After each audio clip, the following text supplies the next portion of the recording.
Bonjour et bienvenue dans Archi-Urbain, l'émission qui vous parle d'architecture et d'urbanisme. Au menu de cette émission, nous partons à la rencontre de l'architecte Thierry Banetton du bureau Banetton-Garino Architectes. Ensemble, nous allons découvrir un projet de 5 logements qui se trouve juste à côté de la porte de Halle, rue Evers. Et nous allons directement le retrouver. Bonjour Thierry. Salut Emma. Comment vas-tu?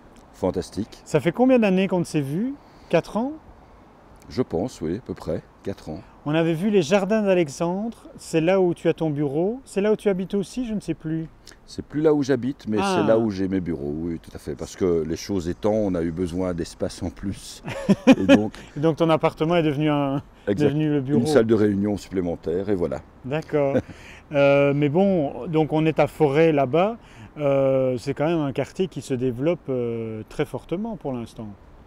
Bah, écoute, en une petite dizaine d'années, il s'est complètement métamorphosé. Ouais. Et c'est vrai qu'aujourd'hui, beaucoup de projets du même genre ont été développés, projets Bata et autres. Tu as été précurseur en fait.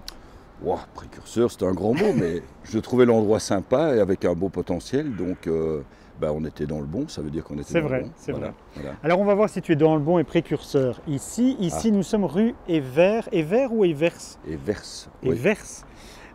Nous sommes à Mille-Bruxelles, nous sommes à côté de l'hôpital Bordet. Tout à fait. Et alors il y avait un petit terrain qui appartenait au CPS, qui n'était pas occupé, qui était quoi alors? Une décharge publique, un parking sauvage? Oui, un peu les deux. Voilà. Un peu les deux, mais très petit.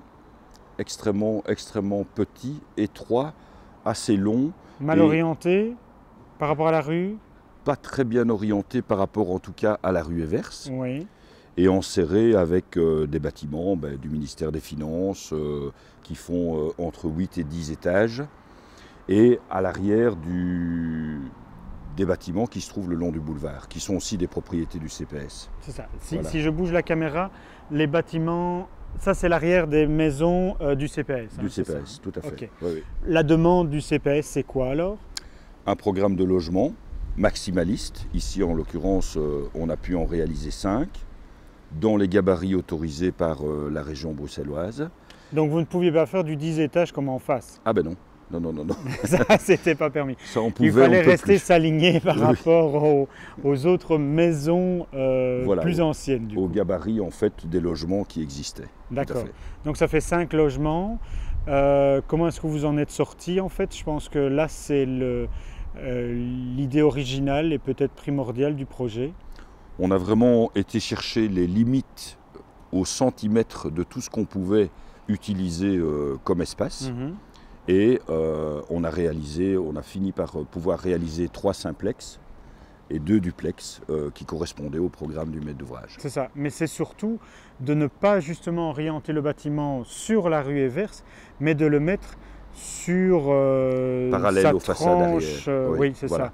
Pourquoi? Parce que c'est l'orientation sud, et comme on devait faire un bâtiment qui était de qualité énergétique atteignant la basse énergie, voire le passif, il fallait aller rechercher une nouvelle façade sud qui n'est pas la façade de la rue Evers. C'est ça. Donc on a en fait intégré et implanté le bâtiment en gardant une zone qui permettait un arrière-plan par rapport aux façades arrière. Là où nous sommes. Donc, là où nous sommes actuellement. Et qui permet aussi de faire rentrer les voitures dans 5 parkings pour les 5 logements. Qui permet tous les accès puisque c'est la porte d'entrée du site.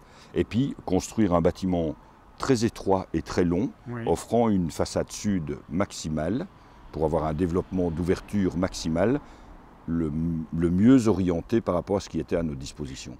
Voilà. Parfait. Alors, on voit le bâtiment, un terrain étroit, 3 logements qui sont juste à côté de nous, un par étage, 2 duplex qui sont derrière nous. C'est un deuxième bâtiment. Il est vraiment séparé du premier, même si on a l'impression qu'il y a une continuité. En fait, il y a la cage d'escalier qui est juste dans le trou qui est là.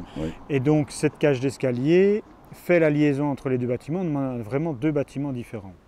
On a en fait deux volumes qui sont complètement séparés, oui. mais avec une expression très monolithique extérieure et qui est d'ailleurs voulue.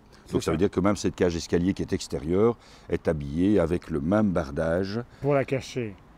Pas pour la cacher, pour faire une unité. Pour faire une unité et avoir quelque chose d'homogène, puisqu'on est déjà dans un tissu extrêmement hétéroclite. Oui.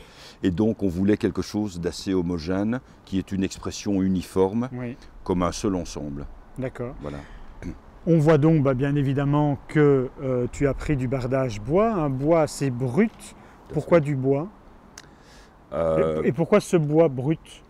Alors, ce bois brut, il offre des avantages économiques, oui. puisque comme le bâtiment est très long, a un développé de façade très important oui. sur 4 niveaux.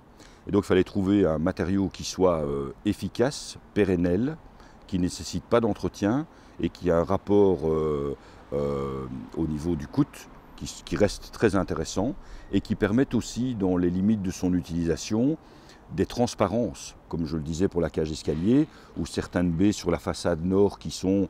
On a l'impression que tu as voulu jouer comme des meurtrières, comme ça. Tout à fait. Donc, pour garder cette homogénéité et en même temps laisser cette transparence. C'est ça. Et donc, c'est un des seuls matériaux qui reste avec une typologie logement, donc une lecture. Oui, tu ne voulais pas naturelle. mettre de l'acier ou des tôles ondulées, comme on voit un peu maintenant que l'on fait pour du logement. Pour toi, ça reste toujours pour du bureau.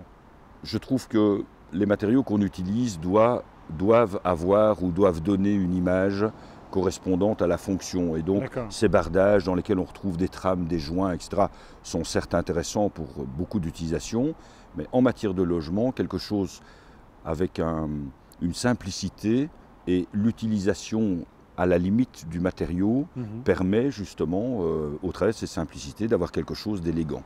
On est presque dans du passif, on est dans du basse énergie. À nouveau, c'est un problème d'ensoleillement?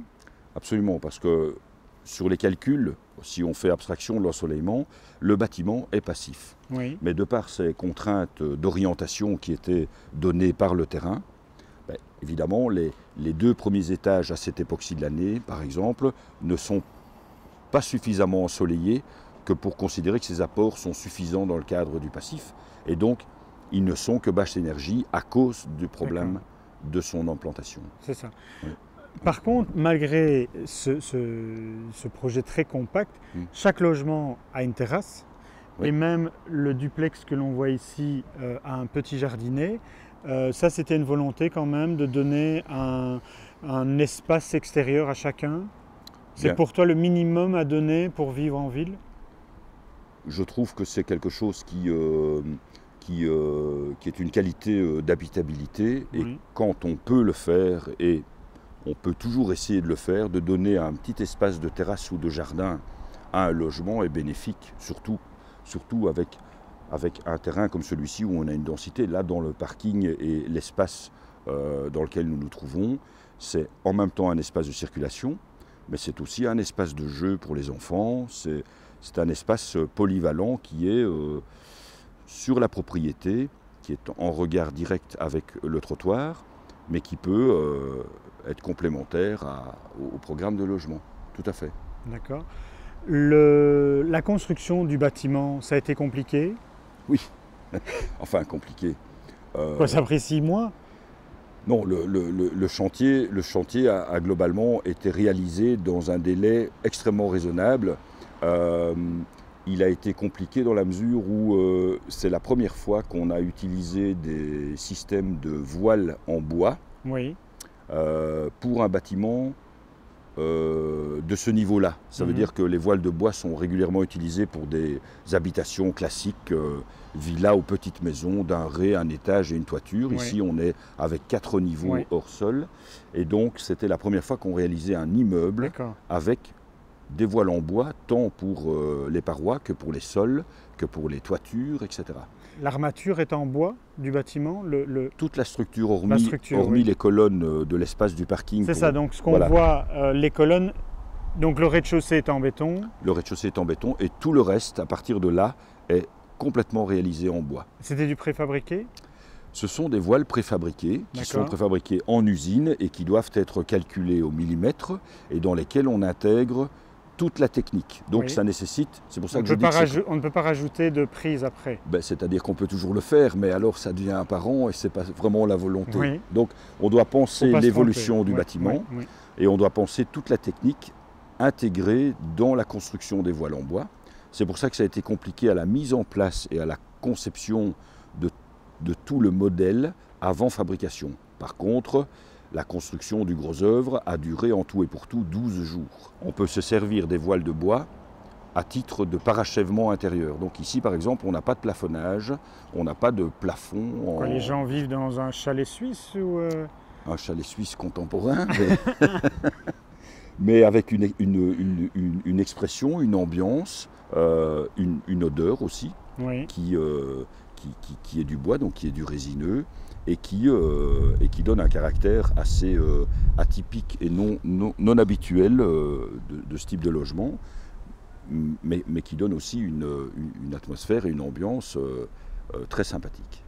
Bon, nous n'avons pas eu accès au logement, donc on ne pourra pas vous montrer ça. Thierry, je te remercie pour ces nombreuses explications. Il paraît qu'on va se retrouver bientôt pour une autre émission qui se trouvera rue de Birmingham. Là, on change de commune.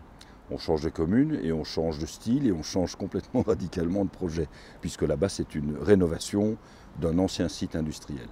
Parfait. Ça, on découvre ça dans une prochaine émission.